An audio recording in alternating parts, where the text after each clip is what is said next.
Buenas noches, ¿cómo están? Gracias por acompañarnos. Perdón que les hable así, pero no quiero levantar el micrófono porque está medio tirante acá. Mi nombre es Leonardo Cabrera, soy el editor del libro. Quiero darles la bienvenida a todos en nombre del Grupo Planeta y del sello Paidós. Para mí, voy a ser sumamente breve porque esta exposición me mata las cervicales. No, porque no quiero quitarles tiempo al panel de lujo que tenemos hoy aquí con Gustavo, François, Rosario y Matías, que vino a salvar el lugar de Aldo que está enfermo, hoy nos avisó. Así que solo eso, quiero darles la bienvenida y decirles que para mí como editor fue un placer trabajar en este libro de Fernando. No solo por el contenido y por lo enriquecedor que fue la tarea.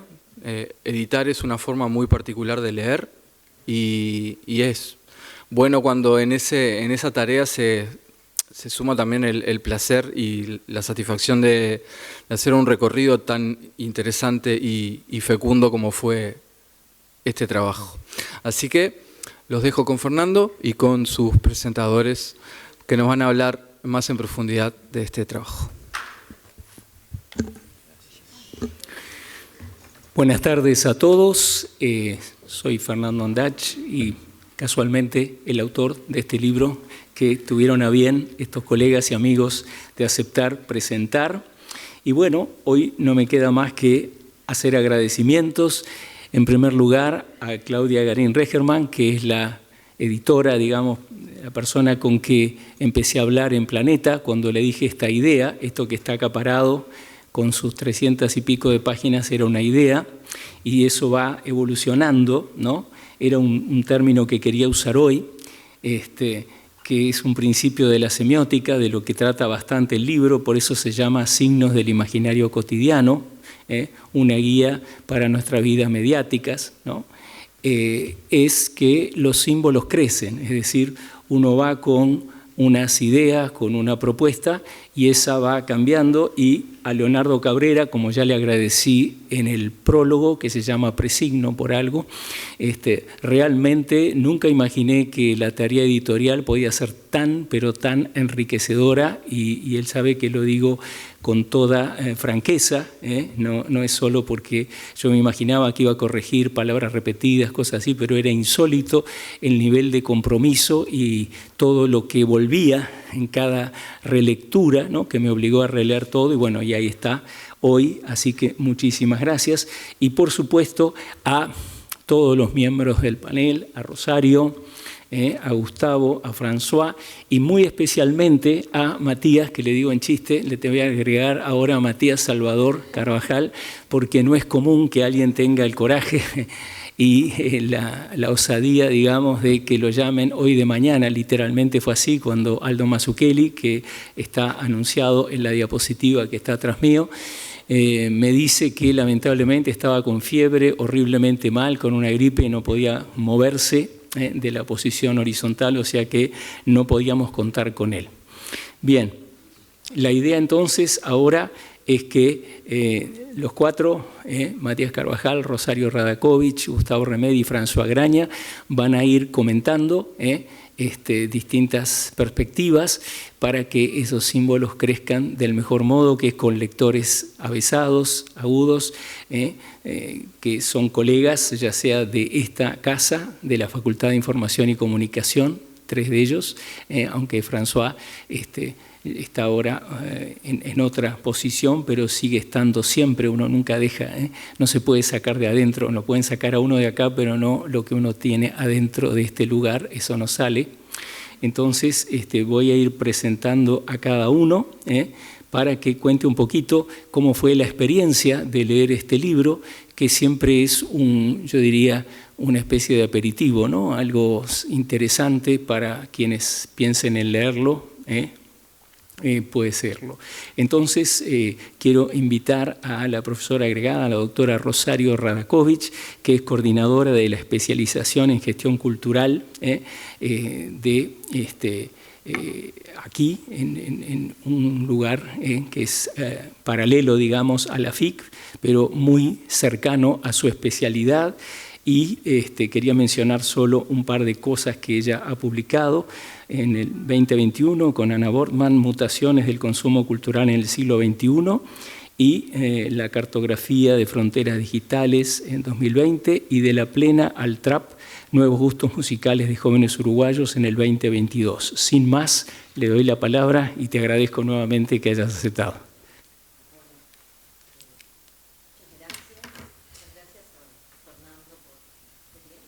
Aquí. Ahí va. La tecnología nos invade. Bueno, muchas gracias en realidad a vos, Fernando, por esta invitación. Yo los invito a todos a leer este libro, no se van a arrepentir.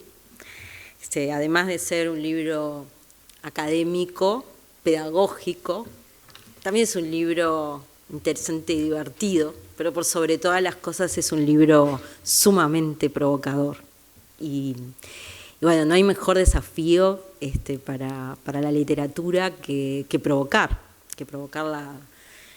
preguntas, que provocarnos, que demandarnos a repensar aquello que por ahí considerábamos que eran verdades consabidas. Voy a ir alternando y leer, porque también hice mis deberes. Entonces, Fernando nos invita a compartir esta travesía por los signos de la vida cotidiana en clave de provocación.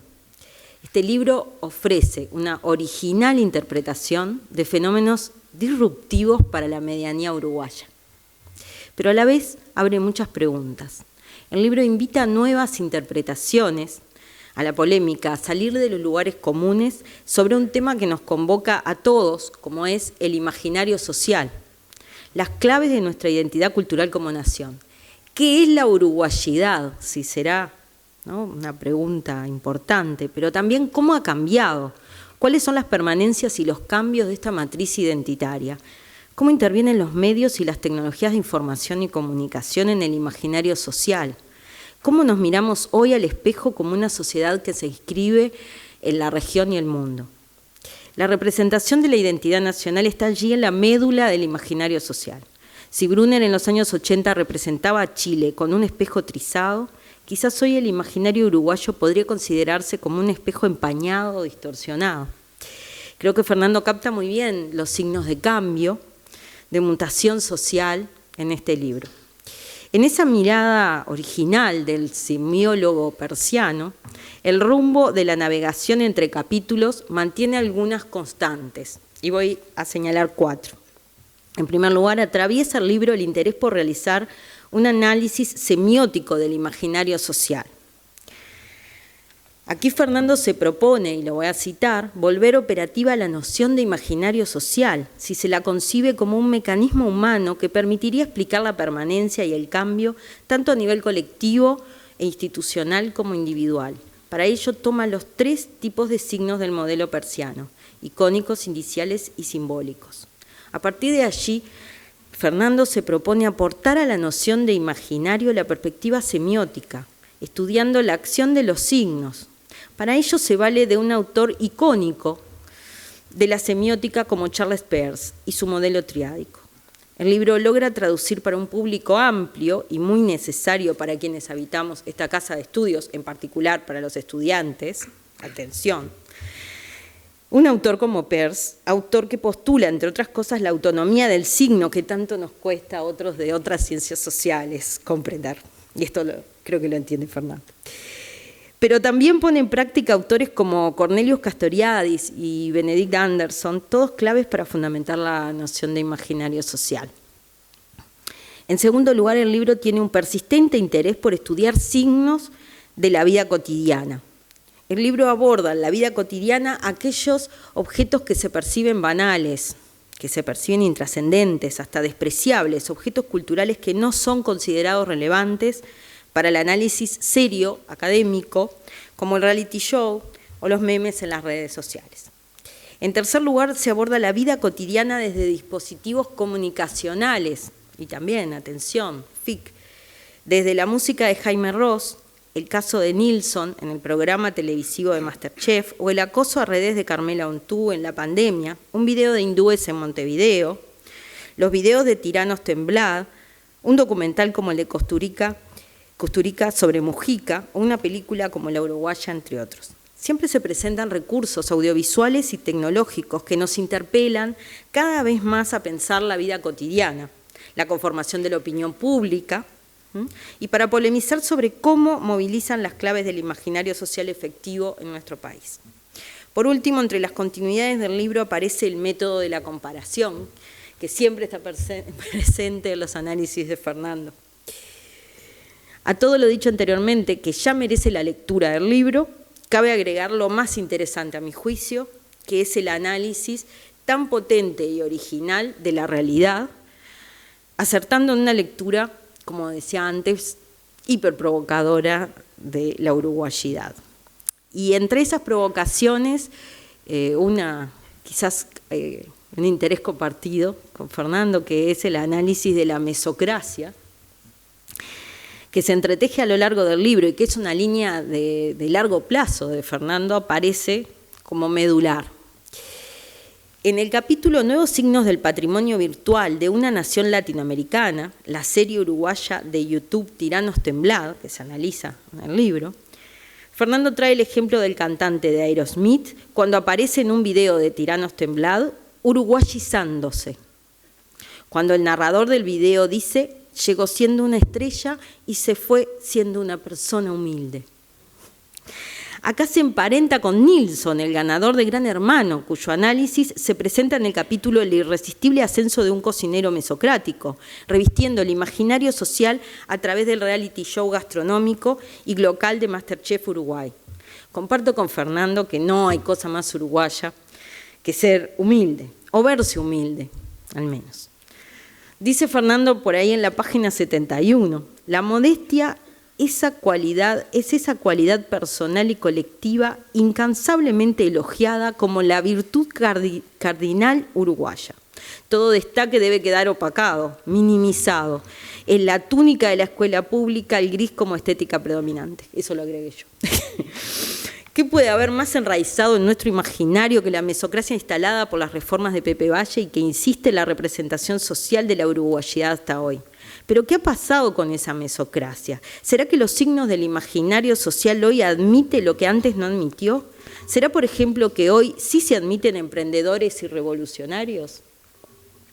Tengo la firme convicción que el ojo agudo de Fernando persigue la irrupción de las disonancias, el rastreo de las voces disonantes de la medianía. Ejemplo de ello es la comparación de Mujica y Bolsonaro en su común parresia. La parresia es un concepto Foucaultiano, simplificado. Quiere decir algo así como una verdad a calzón quitado, que en la política uruguaya fue y es un síntoma de autenticidad emergente e inaudita, y sobre todo por el efecto también de la inmediatez y proximidad que provocan los medios y las redes sociales en la vida íntima de los políticos. En este libro queda claro el cambio demencial que la intervención de los medios y recientemente de las TICs, el surgimiento de las redes en particular, produce en la opinión pública. Se trata también aquí de un aporte a de la semiótica a responder. ¿Cómo influyen los medios y las tecnologías en nuestra mentalidad? Qué desafío. Pregunta que es clave para entender la vida contemporánea y los más recientes acontecimientos a nivel global y también nacionales. No voy a hacer mención a Romina Celeste. En el libro, Fernando se pregunta ¿por qué nos importa tanto estar conectados? La irrupción de los medios, las tecnologías y las redes sociales en el imaginario social y las claves de la identidad cultural de los uruguayos expresan en los ejemplos la tendencia a la polarización, la hostilidad, al repudio, más que reproducir las claves efectivas del imaginario social uruguayo de la integración, la tolerancia, el consenso, la mesocracia. Las burbujas de filtro, como dice Elie Pariser, en las que las redes nos envuelven, tienden a promover estos distanciamientos y confrontamientos de opiniones. La inteligencia artificial contribuye a segmentar cada vez más nuestras perspectivas en manos del mercado. Riesgos altos enfrentamos como ciudadanos y sociedades en estos tiempos. Creo que el libro recoge este tema también en sus emergentes. Pero también se revisitó en el libro el mito del imaginario hiperintegrado e hiperintegrador del Uruguay. Aquí la comparación de la capacidad de integración del otro en nuestro país, un país que se define como síntesis de colectividades migrantes, pero que tiene fuertes prejuicios y dificultades para aceptar las nuevas migraciones, como la cubana, la venezolana, la panameña, también la china, ¿no? ¿Será Uruguay y Montevideo, como mencionan los hindúes que realizaron el video feliz sobre este lugar en el mundo, que se retrata en uno de los capítulos del libro, la casa de todos los que la quieren tener de morada? El estigma que cargó Carmela Ontú de ser la responsable de traer a Uruguay el COVID, que también se analiza, es un buen ejemplo disonante del perfil conciliador, integrador de la matriz nacional. La identificación de Carmela como cheta también es un síntoma de valores que no congenian con la medianía uruguaya. Su retrato anto-mesocrático, como dice Fernando, creo que fue el disparador de tal repulsión sobre ella. Lean el libro para saber más. El corset de la representación de la uruguayidad radica en la pretendida homogeneidad demográfica, valorativa, ideológica. Entonces, ¿qué pasa hoy cuando se descubre finalmente que somos un país más heterogéneo? Hay una clase alta en Uruguay, hay hindúes y cubanos en Uruguay. ¿Qué provocación a las claves recurrentes de nuestro imaginario? ¿Cómo nos encontramos con ese nuevo rostro? ¿En qué y de qué forma se desgastó la amortiguación de la que hablaba Real de Súa? También cita recurrente de Fernando por ahí. Y el consenso como un mecanismo conciliador en Uruguay. Como resultado de todos estos análisis que presenta el libro, se reconoce una sociedad más diversa, menos integrada en los códigos de la hiperintegración, más prejuiciosa, menos tolerante, más disruptiva, menos consensual. Este es quizás el identikit, una palabra que le gusta mucho a Fernando, de la uruguayidad hoy, que provoca y convoca su lectura y su discusión, como todo buen libro debe hacer. Y por último, quiero decir que este libro es un legado sobre todo para nuestra comunidad de la FIC, para los docentes y sobre todo también un apoyo y un tributo a los estudiantes que están ahí, y por eso también en nombre de esa comunidad yo quiero decirle gracias a Fernando por este aporte.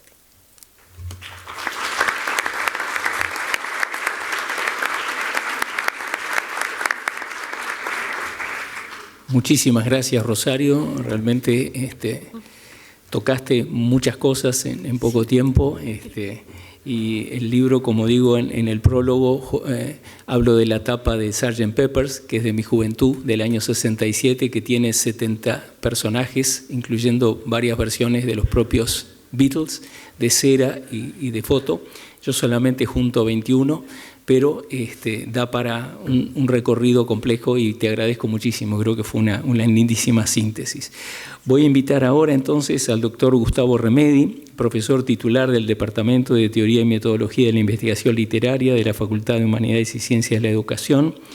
En un libro reciente que puedo citar es La cultura popular en problemas, uno y otro, donde es editor, Otros lenguajes de la memoria, también editor, es un investigador sumamente interesante del teatro, el carnaval, en fin, todas esas cosas de las que hablaba Rosario, por eso me interesa muchísimo escucharlo desde otra perspectiva, otro ángulo de nuestro modo de ser, forma de ser, como se lo llame. Así que muchísimas gracias por estar acá, Gustavo. Buenas noches, gracias Fernando por la invitación, para mí es un honor tener la oportunidad de comentar un poco tu libro, sobre todo con el objetivo de que se lo lea, ¿no? Se lo lea y, como decía Rosario, sea el comienzo de una discusión, ¿no? Que el libro plantea. Quizás, en vez de, obviamente voy a hacer alusiones a las particularidades del libro, pero me gustaría también encuadrarlo un poquito. O sea, el concepto de encuadre lo tomé de Fernando. Me acuerdo que daba unas clases de semiótica en la ORT, haciendo una suplencia de Ilia Moreira, que era el curso de semiótica, y usábamos textos tuyos. Y bueno, el concepto de encuadre, ¿no? Y cómo el encuadre cambia el significado, o por lo menos aporta otras perspectivas a las cosas, ¿no? Cuando cambiamos el cuadro del asunto. Y quería comenzar con un libro, o sea, también tratando de leer el libro de Fernando desde donde provengo, que es desde las letras, ¿no? La teoría literaria, y ponerlo en relación y contrastarlo con este libro tan fundamental de Ángel Rama, que se llama La ciudad letrada, que este año cumple 40 años y que, bueno, van a haber una cantidad de actividades conmemorativas del libro de Ángel Rama. Cumple 40 años, se publicó póstumamente, luego que Rama se fuera exiliado, y de hecho murió en un accidente aéreo en el 83, el libro se publica en el 84. Pero bueno, en el libro Ángel Rama hablaba de la ciudad letrada, que tiene que ver con esa ciudad escrita, ¿no? O sea, es decir, es el orden simbólico producido a partir de textos escritos, ¿no? Y la ciudad letrada sería esa ciudad imaginada a partir de esos textos escritos, controlada por quienes manejan el poder de la letra y el poder de la escritura, que son los letrados, justamente, ¿no? Entonces Rama decía, hay un orden físico de los signos y hay un orden escrito que trata de gobernar esos signos físicos. Pero bueno, también Rama señalaba en ese libro que más allá de la pretensión de los letrados de controlar el orden del discurso, el orden de los signos, la ciudad letrada estaba rodeada por anillos, los anillos exteriores de la ciudad letrada, ¿no? Claro, son anillos en el que las cosas se juegan en otros lenguajes, ¿no? Lenguajes que no están escritos, que no están impresos, ¿no? Y ahí es donde se intersecta mis intereses con los intereses de Fernando, digamos, el interés por ver esos otros lenguajes, esas cosas dichas en otros lenguajes, donde también se construye el sentido y se negocia el sentido de una comunidad, de una sociedad, de una época, ¿verdad? Y ahí es donde se intersecta entonces con la disciplina de la semiótica, la semiología, según nos recostemos un poquito más en la tradición de Peirce, en la tradición de Saussure y Roland Barthes, etcétera, ¿verdad? Pero en todo caso empezamos a interesarnos, o sea, desde la literatura, ya no sobre el lenguaje literario, el lenguaje poético, el lenguaje de las bellas letras, sino empezamos a interesarnos por toda clase de sistemas de signos, ¿verdad? Y claro, y empieza a cobrar forma otra noción, ¿no? Que es la de lo que yo llamo, y se vincula con este libro que aludía Fernando, la cultura popular, ¿no? Es decir, por un lado tenemos la esfera pública, ¿no? La esfera pública sería un espacio donde, y tradicionalmente los letrados van con sus lecturas, a comentar sus lecturas y a negociar el sentido de la república, ¿verdad? Pero por fuera de esa esfera pública, letrada, clásica, liberal, burguesa, ¿verdad? Se constituye toda otra zona donde las clases populares, donde la gente común y corriente, ¿verdad? Por medio de otras prácticas simbólicas y otros discursos, ¿no? En el caso de Fernando, por ejemplo, el consumo de los medios masivos de comunicación, el tipo de cosas que yo estudio, las prácticas culturales populares, etc. Ahí se va formando otra opinión pública en contradicción con la esfera pública clásica letrada, ¿verdad?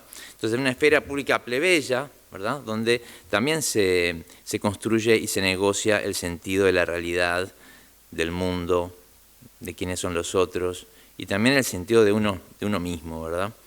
Esfera pública que, claro, se puede descomponer, ¿no? Por un lado, el libro de Fernando habla de la vida cotidiana, ¿no? Es el imaginario cotidiano. O sea, efectivamente, en la vida cotidiana, ¿verdad?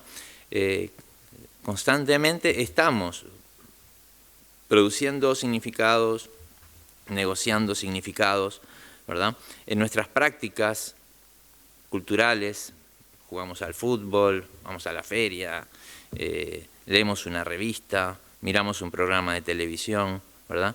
En todo eso. Ahora, hasta no hace mucho, salvo algunas excepciones, célebres excepciones, Fernando es uno de esos casos excepcionales, la cultura de masas no se la consideraba lo suficientemente digna, ¿verdad?, de ser objeto de pensamiento serio, de pensamiento científico, de pensamiento académico, ¿verdad? Entonces creo que la obra de Fernando en general, porque evidentemente este libro nuevo de él, Signos del Imaginario Cotidiano, es uno de muchos libros, ¿no?, de una larga trayectoria, ¿no? Yo estuve revisando sus libros de los años 80, por ejemplo, de signos y desbordes, del 89 creo que era, El paisaje de los signos, creo que del 87, Signos reales del Uruguay imaginario, el libro de Trilce del 92, ¿verdad? Que son muy similares. O sea, obviamente que van cambiando, van agregándose lecturas y ciertamente tratan de nuevos fenómenos y nuevos episodios, ¿no? Pero tienen la misma impronta, ¿verdad? Tomarse en serio, ¿verdad?, estos fenómenos que ocurren, que inundan la cotidianidad y que fundan nuestra imaginación, ¿verdad?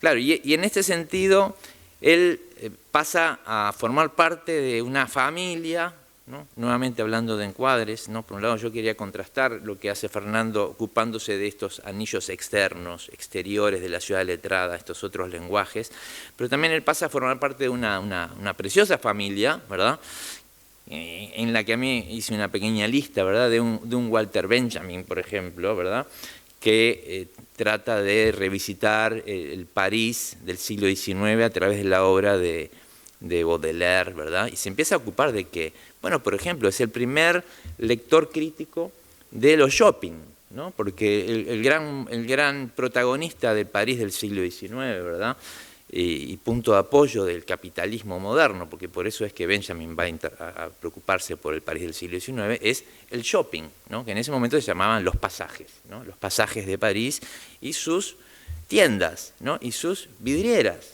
con cosas que venían de todo el mundo, ¿verdad? Y esa es la primera fascinación.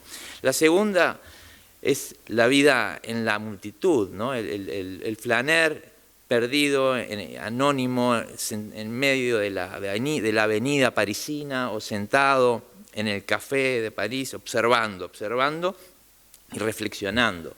Observando y reflexionando acerca de este mundo que cambió, de este mundo que está cambiando, de este mundo nuevo, ¿verdad?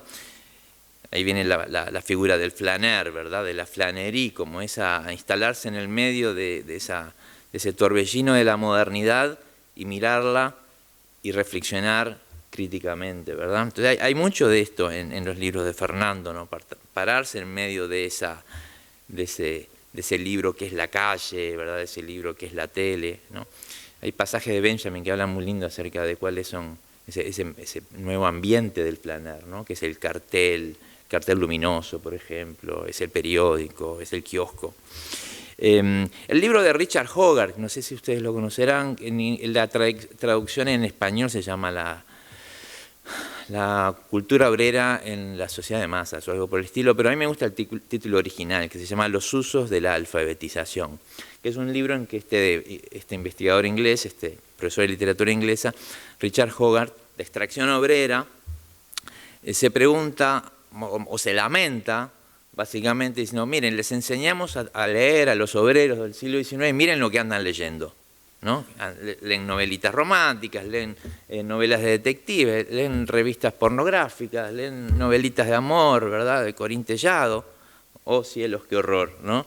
Y aparte escuchan música de rock, ¿no?, y se compran la campera de cuero, ¿no? Bueno, pero bueno, Hogarth lo que empieza a hacer, y él es uno de los fundadores, fue el primer director del programa de estudios culturales de la Universidad de Birmingham, lo que se llama la Escuela de Birmingham, ¿no? Él fue el primer director, y empieza a preocuparse por estas nuevas prácticas culturales de las clases populares y de la cultura de masas. Otra vez, el objeto de estudio es las revistas, las historietas, los programas de televisión, la radio, la música.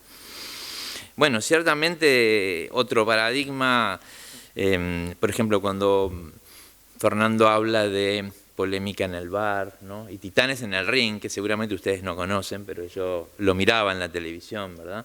Y es verdad, ¿no? O sea, el polémica en el bar tiene algo de esa cualidad de, por un lado, de comedia del arte, con sus personajes, ¿no?, arquetipos fijos, ¿no?, que se repiten semana a semana, pero también este lenguaje cifrado, diría Roland Barthes en Mitologías, ¿no?, porque que es otro de los autores que me parece parte de esta familia, ¿no?, Roland Barthes, semiólogo, que se aparta un poco del estudio de la literatura y empieza a ver dónde es que en la modernidad se empiezan a construir los significados, los discursos, y ¿no? ¿Dónde se construyen? Se construyen en, por ejemplo, la publicidad, las tapas de las revistas, los programas de lucha libre. Ese es creo que si no mal no recuerdo, es el primero de los ensayos de mitologías, un libro de 1950, donde él trata de decodificar el lenguaje cifrado, ¿no? de esta especie de lucha teatralizada que es la lucha libre, ¿no?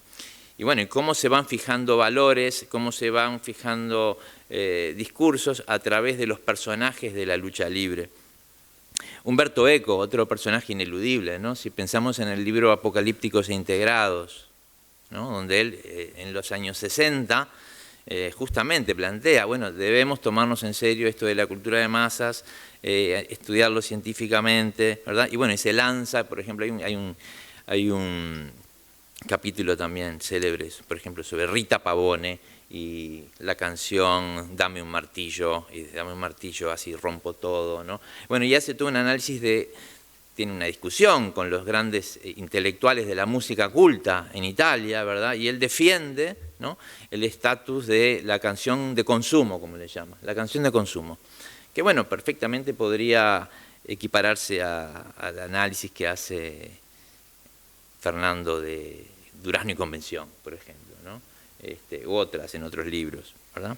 Y podría seguir, quizás mencionar dos últimos casos, el libro de Rosario Sánchez, una colega, ¿verdad? Que tiene un libro precioso acerca de la telenovela, el consumo de la telenovela en el Uruguay, ¿no? Claro, quizás desde otra perspectiva, no desde la misma perspectiva, más desde la perspectiva de los usos y las significaciones que le atribuyen las mujeres que miran las telenovelas. Quizás un análisis no tanto centrado en las telenovelas mismas, sino en lo que las mujeres hacen con esas telenovelas, cómo se relacionan con ellas. Y el último ejemplo que quería también mencionar es una lectura que hice hace bien poquito, a raíz del Premio Nobel de Literatura de la autora que ganó el Premio Nobel de Literatura, Annie Ernaux. No sé si la conocen, pero uno de sus libros se llama Mira las luces, amor mío. Y básicamente es ella yendo al supermercado. Es un diario que ella lleva de sus idas al supermercado y un poco a la Benjamin o a la Andach reflexiona acerca de una cantidad de cosas, acerca del mundo moderno, a partir de cosas tan cotidianas como ir de compras al supermercado y todas las cosas que nos ocurren todos los días a todos nosotros en el supermercado, pero que ella se detiene a pensar. Porque la cotidianidad la podemos atravesar sin pensar o la podemos atravesar y detenernos a pensarla y convertirla en un texto, en un paisaje, una textura, ¿verdad?, de signos que nos dicen cosas acerca del mundo, acerca de cómo lo entendemos, lo que hacemos, cómo vivimos, y también cómo lo deberíamos cuestionar y cómo lo deberíamos transformar. En fin, en esa textura de la vida cotidiana, entonces, se estarían construyendo las mitologías de nuestra época, ¿verdad?, de nuestros días, y creo que el libro de Fernando lo que hace es desarmar esas mitologías y ponerlas en cuestión. Una de las cosas que siempre me llaman la atención de los libros de él, y de este también, ¿verdad?, es la colección de objetos, ¿no?, de la que se ocupa, ¿no?, que construye, ¿verdad? Y siempre, bueno, es un lugar un poco común lo que voy a decir, pero Foucault, en su libro Las palabras y las cosas, siempre hacía referencia a este cuento de Jorge Luis Borges, el lenguaje analítico de John Wilkins, ¿no? El cuento de Borges, el lenguaje analítico de John Wilkins, donde Borges hace alusión a una enciclopedia china que clasifica los animales de una manera incomprensible para nosotros, ¿no? Y él decía, bueno, ¿qué es lo que estaba en la cabeza de estos chinos para llegar a esta forma de clasificarlos? Porque a él no le daba... Bueno, y es en ese ejemplo que Foucault se basa para proponer su noción de episteme. Es decir, bueno, debe haber algo por ahí abajo que es lo que le da sentido y une esta lista de otra manera incomprensible. Entonces, bueno, yo trato también de ver qué es lo que hay por debajo, detrás de esta lista aparentemente no del todo congruente de objetos, ¿no?, en el que conviven la diplomática, el Nilsson de MasterChef, Obama y lo del garoto, no me acuerdo cómo le llamaba. Sí. La película de Claude Lanzmann, Shoah, la película de Almodóvar, ¿no? Sobre las madres paralelas, que une todo esto, ¿verdad? Bueno, yo creo que lo primero que lo une es que son parte constitutiva de nuestro paisaje mediático, de nuestro consumo cultural, ¿no? Por lo menos de algunos de nosotros. Yo francamente confieso que de los 15 capítulos estaba familiarizado con muy pocos. Quizás alguien más podría comentar, pero muchos de los otros textos no me eran conocidos, pero bueno, por supuesto que conozco Polémica en el bar, por supuesto que conozco el caso de Nilsson, alguna vez lo vi en algún reclame. El Círculo la vi, el documental de Engler, ¿verdad? ¿Y qué hay detrás? Entonces yo me preguntaba. Bueno, por un lado, otra vez, esta preocupación sobre todo por el consumo de artefactos producidos por las industrias culturales, ¿verdad?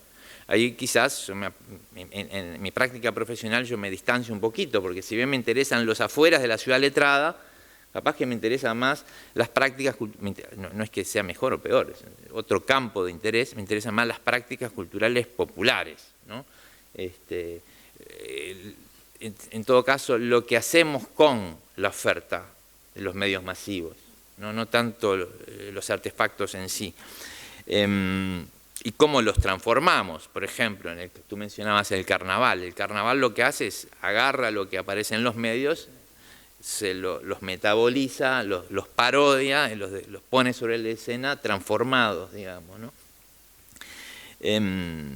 Pero bueno, ¿qué hay detrás? Bueno, yo creo que lo que hay entonces es, identifico, propongo que pensemos en que lo que une a toda esta lista disímil de objetos son, por un lado, decía, este interés por las industrias culturales con un sesgo bastante frankfurtiano, ¿no? Que podemos discutir, en cierto... no sé si desdén es la palabra, pero bueno, estado de alerta, ¿verdad? Sobre todo, ¿no? La preocupación, como decía Rosario, por la cuestión de la cultura de la clase media, la mesocracia, un cierto conformismo que estarían en la médula, en el ADN de la cultura uruguaya, ¿verdad? La crítica de los discursos científicos, médicos, ¿no? Incluso de ciertas prácticas políticas, públicas, ¿no? Vistos desde la crítica cultural, o sea, saliéndonos un poquito del aspecto médico. Obviamente no somos médicos ni científicos, pero el discurso científico y el discurso, las políticas públicas también tienen una cuota están hechas de conceptos, están hechas de discursos, están hechas de palabras, están hechas de metáforas, de fantasías, de imaginaciones, ¿verdad? Entonces creo que ahí sí podemos intervenir y criticar, ¿verdad? Y una cierta incomodidad también con... incomodidad o inconformidad también con al menos algunas variantes de discursos contrahegemónicos, ¿verdad? En todo caso, un poco para ir cerrando, más allá de los objetos y los objetos que les coge comentar y analizar críticamente, ¿verdad? También lo que los une es un enfoque, ¿no? Un enfoque y un modelo que alterna, ¿verdad? De momentos se recuesta más en la semiótica, en Peirce, en algunos conceptos de Peirce, ¿no? Que ya fueron aludidos. A mí me intriga, ahí sería para una conversación posterior, toda esta cuestión de la primeridad, de la terceridad o la mentalidad de Peirce, que en algunos ensayos juega un papel importante, ¿verdad? Pero a veces también se corre, ¿no? hacia un encare más ensayístico, más literario, más comparativo, como decíamos, ¿no? Donde aparece menos el aparato peirciano, ¿verdad? Más a tono con lo que un Roland Barthes postestructuralista, ¿verdad? Diría, de este recorrer más subjetivo por el valle de los signos, donde uno va trayendo sus lecturas, sus impresiones, sus experiencias, sí, básicamente, hasta también, como se ha dicho, nutrirse y aprovecharse de textos que no provienen necesariamente de la disciplina del encare semiótico, semiológico, como la cuestión del imaginario, en el caso de Cornelius Castoriadis, el concepto de mesocracia, Real de Azúa se mencionó, la noción de comunidades imaginadas de Benedict Anderson, la idea esta de cómo la lectura. En el caso de Anderson tenía que ver con la lectura de periódicos y de novelas en el siglo XIX, o sea, la nación como efecto secundario de una lectura compartida de los periódicos, y bueno, uno en tanto lector de periódico imagina que hay otros lectores, ¿no? Y entonces se imagina que hay una comunidad de gente como uno que está leyendo la misma noticia al mismo diario, ¿no? Pero que en este caso, bueno, aplicado a el consumo de los medios, en todo caso siempre poniendo en el primer plano el texto, ¿verdad? El texto y el análisis del texto en sí, ¿verdad? Y desde un lector no cautivo, desde un lector atento no cautivo, ¿no? Que debería ser ofrecido como un lugar, una posición que Fernando invita a los lectores a ocupar, ¿no? Es decir, cada capítulo podría modelizar una actitud, la actitud con la que deberíamos sentarnos o disponernos a consumir estos productos que pueblan, ¿no? Que pueblan nuestra vida cotidiana, o por lo menos parte de nuestra vida cotidiana, porque estamos tan ocupados que ni para aprender la tele ya, ¿no? Ni para ir al cine. Por lo menos eso es lo que me pasa. Bueno, quiero entonces cerrar diciendo que para mí este libro, que de más está decir, y me parece que es muy... es un deber leer, ¿verdad? Constituye un provocativo ensayo de interpretación crítica de la sociedad y la cultura contemporánea, uruguaya, pero no solamente uruguaya, ¿verdad? En la medida que es un conjunto de artefactos que pueden tomarse como intentos de representación distorsionada de la realidad, ¿verdad? Que, bueno, que es preciso tomar en cuenta, considerar, reflexionar, ¿no? En medio de la vorágine de la contemporaneidad. Así que, bueno, felicitaciones por este nuevo libro. Y como recogemos las provocaciones que contiene.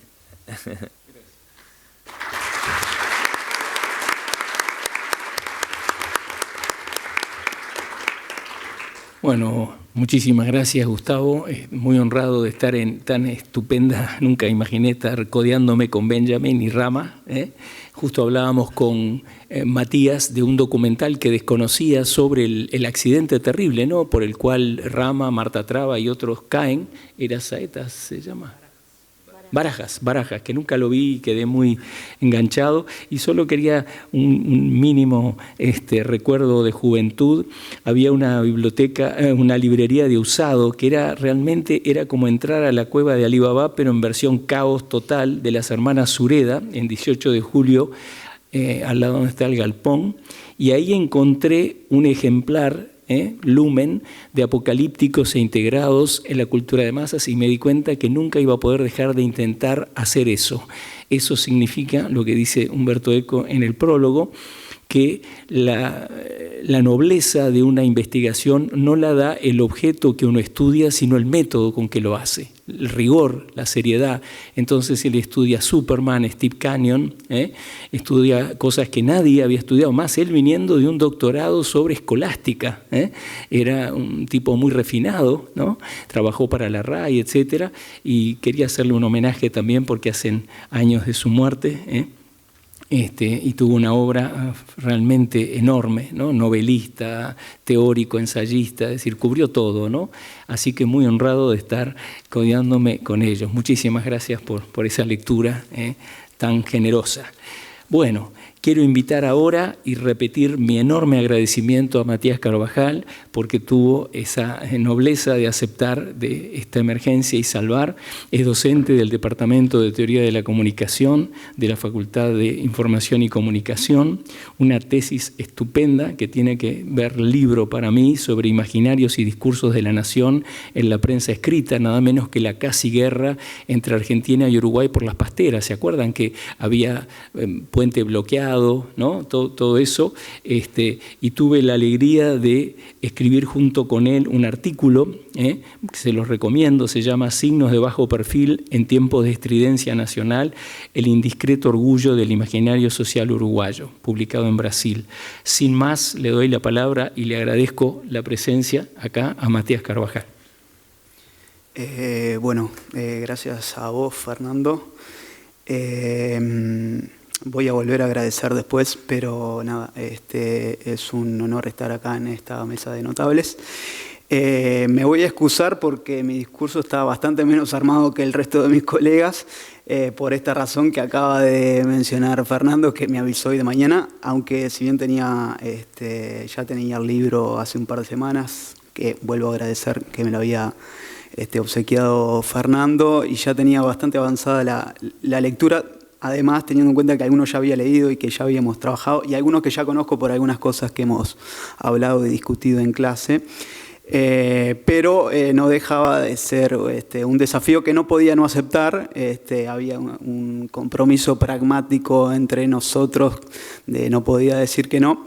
Entonces, y evidentemente no estoy acá por parecerme a Alto Mazzucchelli, que fue quien faltó, no tengo el psico y du rol, le decía Fernando antes de arrancar,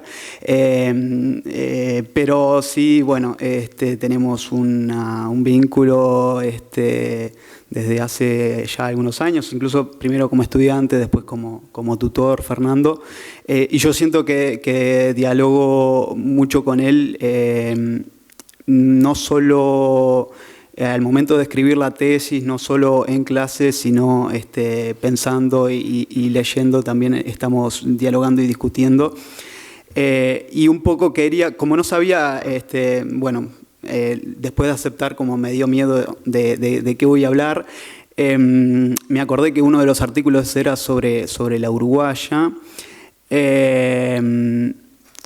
y entonces fui a buscar la entrada, que yo, de hecho, me sirve de marcalibros, la entrada de cuando la fui a ver, porque cuando una película me gusta mucho o me disgusta mucho, como en este caso, suelo anotar cosas, entonces fui a buscar eso, no a ver la película de nuevo, porque no hace falta, pero sí a buscar qué cosas había anotado de esa película y ponerme a dialogar y a discutir con el artículo de Fernando, porque es uno de los artículos, además, con los que más disiento, con los que más discrepo. Compartimos de fondo, una verdad de fondo de que la película es una porquería, pero no comparto las conclusiones y no comparto el punto de partida, que es el siguiente, lo voy a definir así. El libro es bueno y la transposición a la película es fallida, y bueno, mi punto de partida es que el libro también es malo. Y esto lo hago, además, esta discrepancia, ahora pasaré a argumentar si me da el tiempo, pero después voy a decir otras cosas más elogiosas como corresponde, pero si menciono y empiezo por esta discrepancia es porque considero que uno de los, no sé si legados, pero sí de las cosas que marcan mi relación amistosa y más que cordial con Fernando, y en esto puedo sumar a Rosario también en los espacios que compartimos, es el espacio de libertad para disentir y marcar las discrepancias y los desacuerdos y expresarlos con total franqueza, y eso es... más allá de todo lo que le debo en sentidos más teóricos, conceptuales y académicos, como que eso lo reivindico y lo agradezco. Entonces aprovechaba a iniciar esta lectura, o esta lectura más particular por alguno de los capítulos, por esta discrepancia que es, el libro de Mayral también es malo, y sobre todo porque me interesaba la lectura de Barthes que traía Gustavo, porque lo que está naturalizado es, no en su contenido, pero sino en su forma, y que me resulta insoportable, y esto se reproduce en la película, es la naturalización el imaginario burgués porteño que proyecta en Uruguay sus propias imposibilidades políticas y su propia impotencia, y lo que está de fondo es el imaginario macrista insoportable que el escritor, personaje, todo el tiempo se encarga de enmascarar. Bueno, y por lo tanto no coincidimos en que la película es una porquería, pero no coincidimos por las razones por las cuales sostenemos eso. Pero quería empezar por esa lectura, porque creo en la productividad de la lectura, en la productividad de la lectura entendida como la puerta abierta que dejan los textos y no solo leerlos y asentir de cabeza abajo, sino que cuando los textos son buenos habilita a tomar caminos y a tomar vías alternativas e incluso contradictorias. Y eso lo siento no solo en los textos de Fernando, sino también compartiendo un montón de espacios, entre ellos las clases. Y acá creo que hay varios de los estudiantes que han pasado por esa experiencia también. Siempre los objetos que utiliza Fernando, tanto en sus análisis escritos como en sus clases, no son siempre serios, pero sí son serias las reflexiones, y eso también es una cuestión que a mí siempre me queda esa posición o esa postura frente al hecho pedagógico en sí.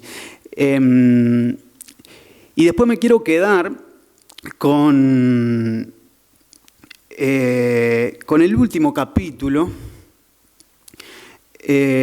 porque me parece muy interesante la lectura, casi en esa junta de Bolsonaro y Mujica, a partir de lo que Fernando concibe como el giro indicial de la política, el giro hacia signos indiciales, es decir, hacia signos de contacto, hacia signos de contigüidad existencial entre el objeto y su representación, y cómo tanto Mujica como Bolsonaro usan, no importa sin saberlo o no importa si calculadamente o no, si como parte de una estrategia, pero sí, y si bien las distancias de todo tipo, hay en la forma, y esto me interesa como lectura semiótica porque más o menos la semiótica es una disciplina de formas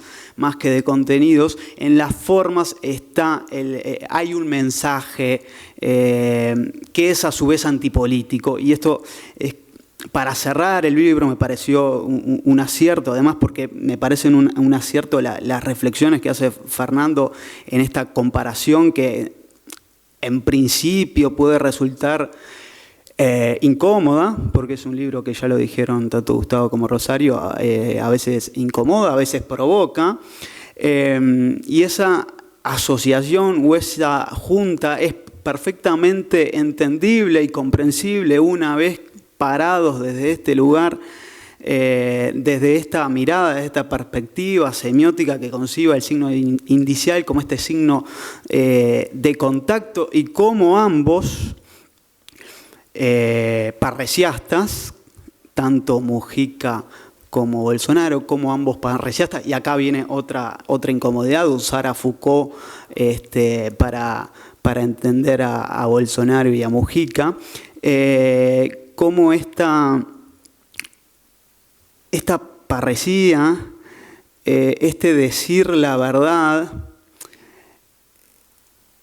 no deja de ser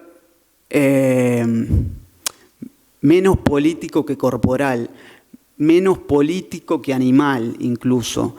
En tanto Mujica como Bolsonaro ponen el cuerpo como discurso en sí mismo, hablan a través de los cuerpos y sobreexponen sus cuerpos en una presunta transparencia del mensaje, en una presunta transparencia transmisiva, y hablan a través de sus cuerpos mostrándolos. Bueno, Fernando trae el ejemplo del documental de Kusturica, donde aparece un presidente en calzoncillos, pero Bolsonaro también usa ese tipo de estrategias de mostrarse herido cuando recibe la facada, de mostrarse entubado, de mostrarse sin remera y tomando cerveza y con la mesa sucia, etcétera, etcétera. Ambos tienen un régimen de la corporeidad, un régimen de la visibilidad que no deja de ser en última instancia antipolítico.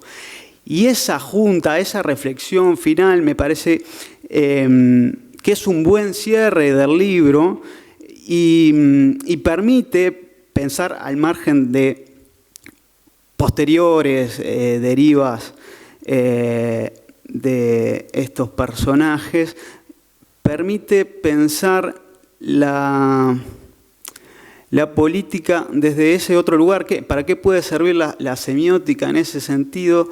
Sino para darse cuenta de cómo en esa ilusión de transparencia, en esa ilusión de contacto, en esa ilusión de pertenecer todos a una comunidad del hombre común que ambos reivindican, qué cosas se nos están pasando de lado, qué cosas se nos están pasando por debajo y qué peligrosa puede ser la fascinación en este sentido, qué peligrosa puede ser la fascinación del cuerpo, la fascinación de las imágenes cuando se focalizan en esta condición que no deja de ser ilusoria, la del mero registro, la de la mera analogía, la de la mera impresión de una realidad fotosensible en una imagen, y sin embargo, qué fuertemente connotadas y qué fuertemente políticas sus efectos.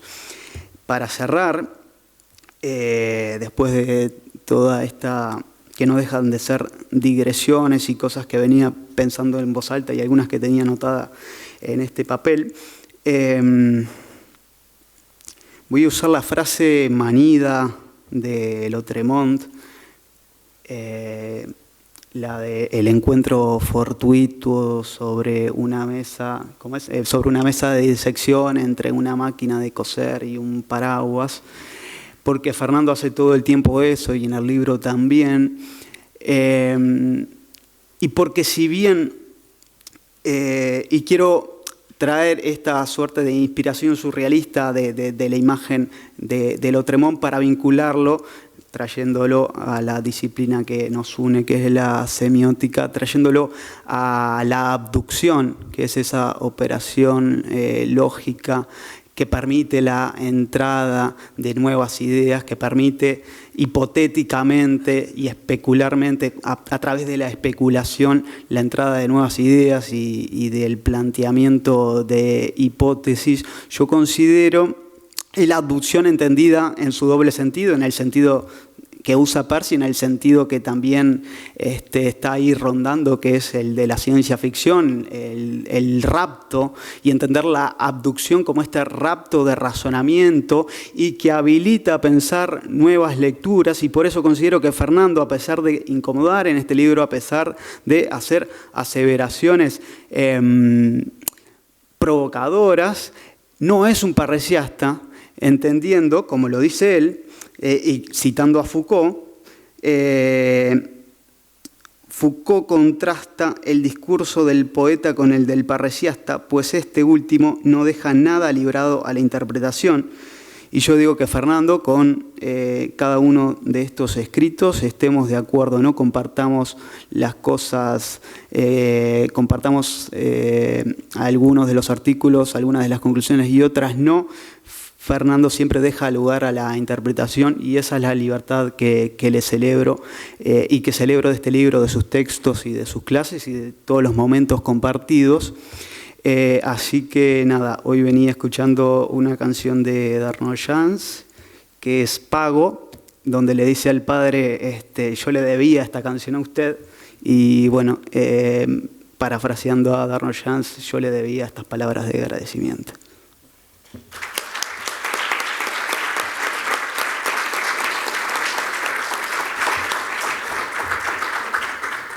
A veces las bromas tienen algo muy real y casi profético, porque decía en chiste Matías que no tenía el físico del rol de Aldo Mazzucchelli, pero en el mensaje que mandó hoy de mañana temprano decía: yo lo que quería llevar era una serie de polémicas y discordancias, que es lo mejor que puede traer un libro, y sin saber nada, por pura magia, Matías hizo exactamente eso y me deja más que contento, porque uno no escribe, como decía León Felipe, yo no vine aquí a contentar a nadie, como El Pulgón, una poesía muy linda de la Guerra Civil Española. Entonces me deja súper contento y claro, todo esto era impensado porque pasó ese accidente, pero es un accidente feliz, porque si hubiera sabido, hubiera imaginado que nunca podía estar de acuerdo en varios capítulos de manera muy flagrante, como lo expresó con absoluta claridad y que le agradezco, por supuesto. Así que inmejorable esa discusión. Muchas gracias. Y ahora quiero presentar al doctor François Graña, doctor en Sociología y autor de 2 libros que recomiendo intensamente: Los padres de Mariana, que es una suerte de etnografía vivencial de Mariana Zaffaroni y de sus padres, ¿verdad?, que François conocía y hace un estudio magnífico. Y también otro libro que tuve la suerte de presentar, La pasión militante, el impulso revolucionario del 68, otro trabajo de reflexividad, ¿no?, porque ser parte de esa movida y ser capaz de tomar esa distancia epistémica y escribir. Así que le agradezco y le doy la palabra a François Graña, amigo y colega.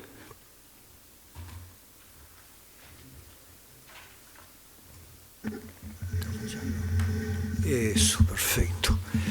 Muchas gracias, Fernando, por la invitación.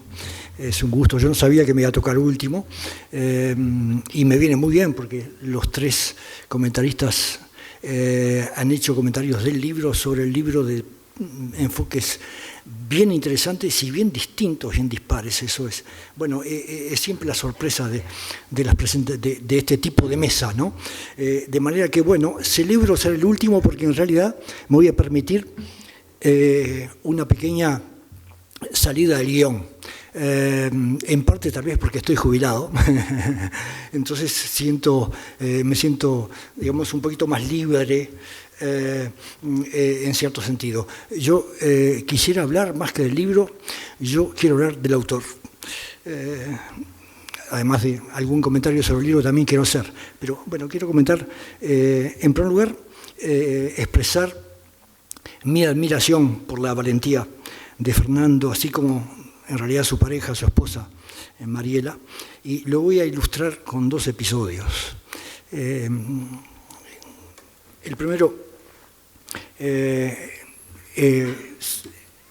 la página 29, Fernando hace así, apenas entre guiones, comenta al pasar que en cierto momento decidió volver a enciudadarse, es decir, volver a Montevideo, su ciudad natal, después de casi 20 años de estar fuera del país. Bueno, yo quiero agregar algunos detalles a ese enciudadamiento, ahí está. Fernando llevaba unos 10 años trabajando en la Universidad de Ottawa, en Canadá, en condiciones de confort, estabilidad, seguridad económica propia del primerísimo primer mundo, sin duda, en esa ciudad calma y ordenada que se puede recorrer tranquilamente por sus múltiples ciclovías. Seguro que Fernando las extraña. Bueno, el hecho es que me lo relató directamente Fernando. El ejercicio docente allí era muy frustrante. Él se veía llevado a recitar literalmente en una clase ante un público joven que no levantaba la cabeza de sus supercomputadoras, que no intervenía más que para protestar la más mínima salida del programa, que abandonaban el salón de clase a la hora señalada, dejando al docente con la palabra en la boca, literalmente. Bueno, Fernando y Mariela hubieran podido perfectamente pagar ese precio por una rutina dorada, sin fricciones, sin mayores contratiempos. Sin embargo, optaron por cambiar un confort inerte y sofocante por salones a menudo desbordados, pero con estudiantes todavía capaces de reaccionar. Renunciaron ellos a la tecnología de última generación por computadoras atadas con alambre, o casi. Optaron sin dudar por una reducción drástica de su ingreso. Bueno, fue realmente un acto de valentía, y yo diría no solo de valentía, sino de amor por la docencia y de amor por la vida, en definitiva. Ya no eran ningunos jovencitos, esto ocurrió hace apenas, ¿cuánto? 8 o 9 años, ¿no? Bueno, voy por el segundo episodio. Como es notorio, Fernando defendió desde el primer momento un enfoque crítico de la declarada pandemia COVID-19 en el año 2020. Bueno, su rebelión le valió un boicot sin fisuras por parte de los medios, sin fisuras, impresionante. Y yo supongo que debió ser aún más doloroso para él el silencio glacial de la mayoría de sus colegas. Bueno, pero ese silencio, que en definitiva es una forma pasiva de manifestación, se le agregó un silenciamiento activo, porque en junio del 2021 tuvo lugar en esta facultad una jornada titulada Aportes de la información y la comunicación para pensar la pandemia. En la apertura, la decana anunció un panorama plural propio de la labor científica y académica y dijo textualmente: la construcción colectiva siempre tiene miradas diferentes y así debe ser. Solo que no hubo miradas diferentes en esa jornada. Muy al contrario, opiniones monocordes en apoyo acrítico al modo en que los poderes establecidos estaban gestionando la pandemia, con una excepción. Y como fue una excepción, la voy a nombrar, Natalia Ubal, la colega Natalia Ubal, egresada de esta facultad, directora de la Diaria, no sé si sigue siendo, creo que sí. Bueno, ella, Natalia, lamentó en esa jornada la lógica de guerra, dijo ella, que primaba en el manejo público de la pandemia. Y dijo, hay algunos colegas que han hecho notas críticas sobre la gestión de la pandemia y se los ha tildado hasta de traidores a la patria.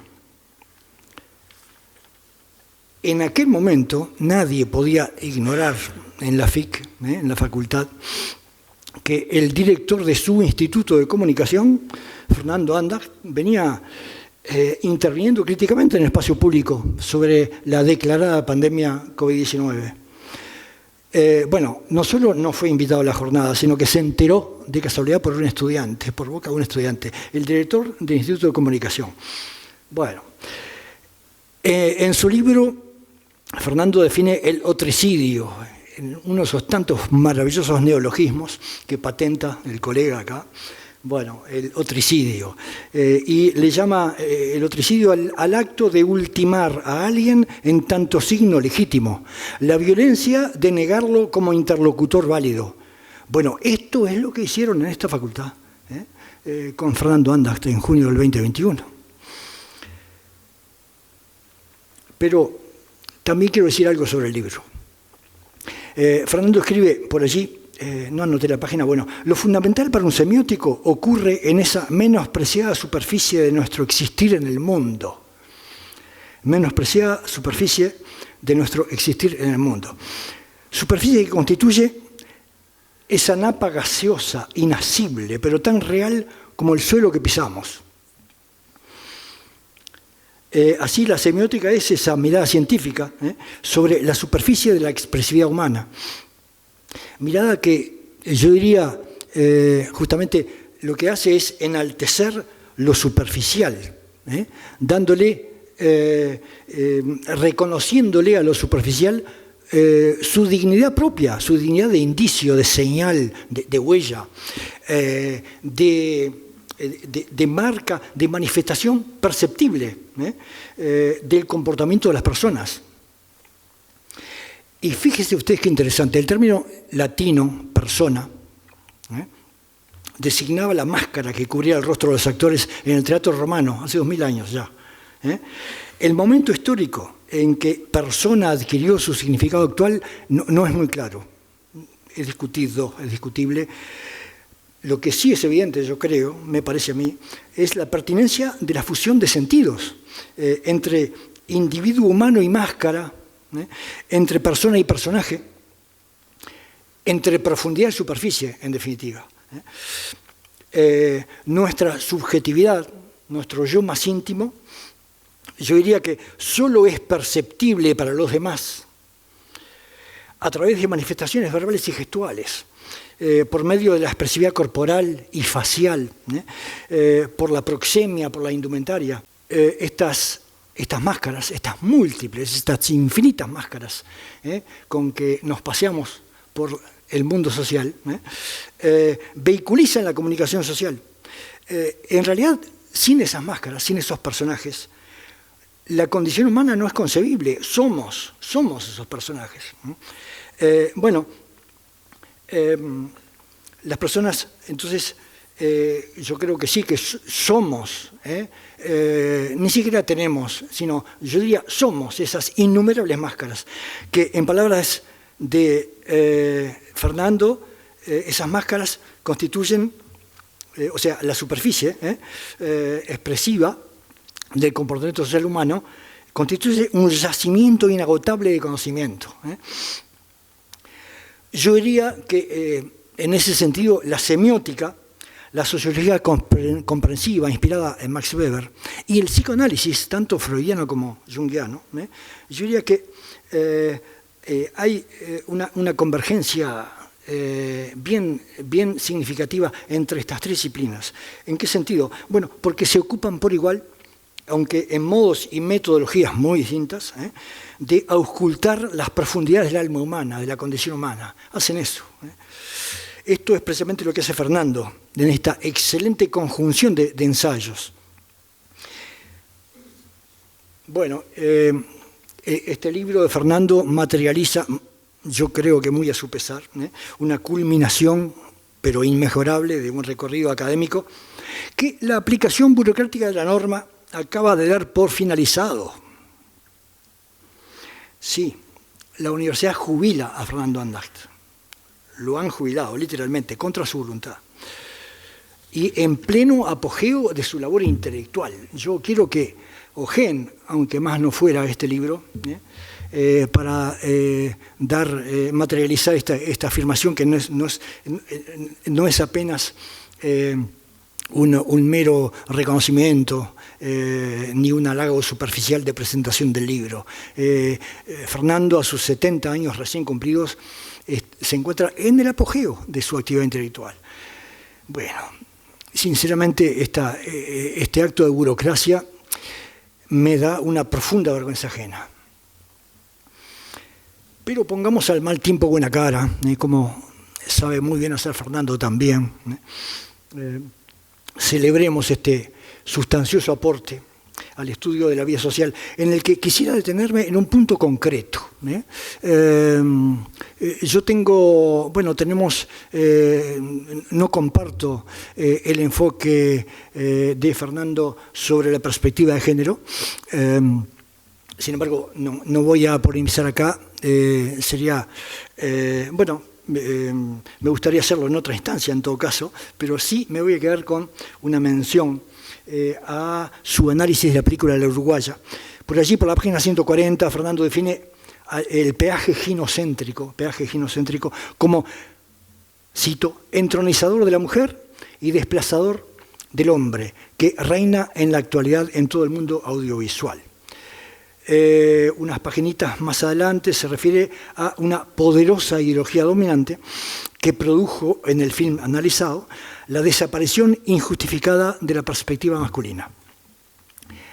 Lamenta también, en página 145, el reinado de lo femenino, victorioso así en el cine como en las series que pululan en el universo audiovisual.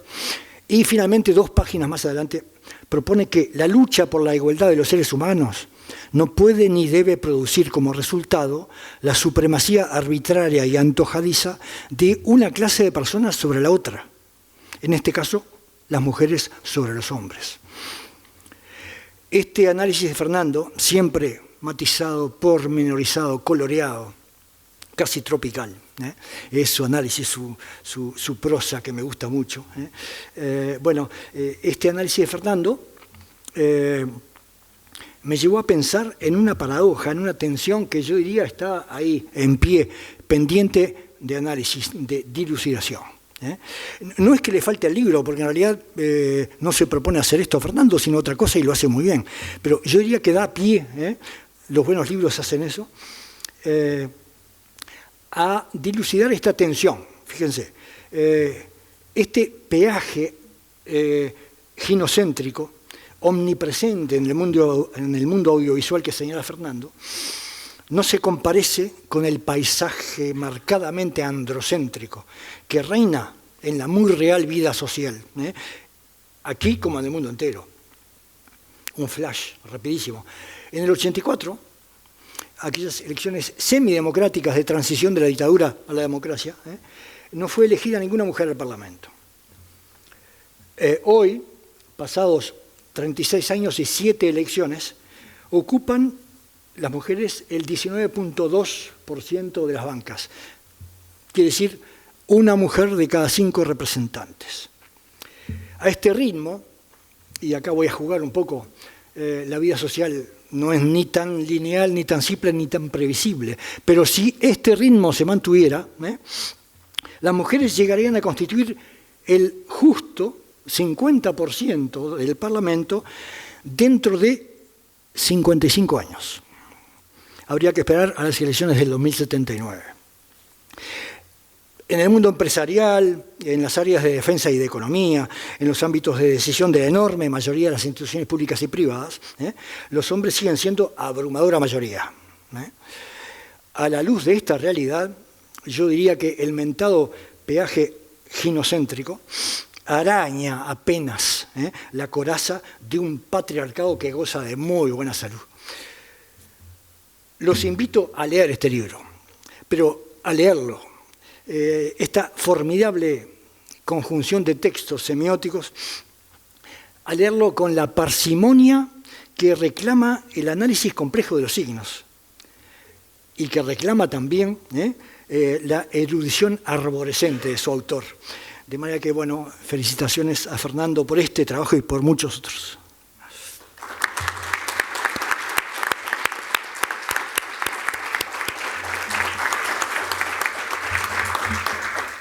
Bueno, me quedo con una frase que me gustó mucho, ¿no? Que acaba de decir François, entre muchas cosas, enaltecer lo superficial, ¿no? Si logré algo de eso, porque creo que Kafka dijo que una vez, no sé por qué hay ese menosprecio de la vida cotidiana, si es la que tenemos todos, ¿no? Personas altas, bajas, sabias o no sabias, todos tenemos la vida cotidiana, pero hay una especie de desdén muy profundo, ¿no? Por aquellas cosas que todos compartimos, como el entretenimiento, como diversas formas de ocupar el tiempo, la ocupación del tiempo libre, y solo me resta entonces, por todo lo dicho, por supuesto, muy agradecido por esas palabras tan generosas de François, y agradecerle a los 4 que me hayan acompañado, porque siempre lanzar un libro es una empresa de alto riesgo, como agradecía a la editorial que se animó a publicarlo, y agradecerles a ustedes por haber venido en este día invernal y cerrar acá entonces esta ocasión. Muchísimas gracias a todos.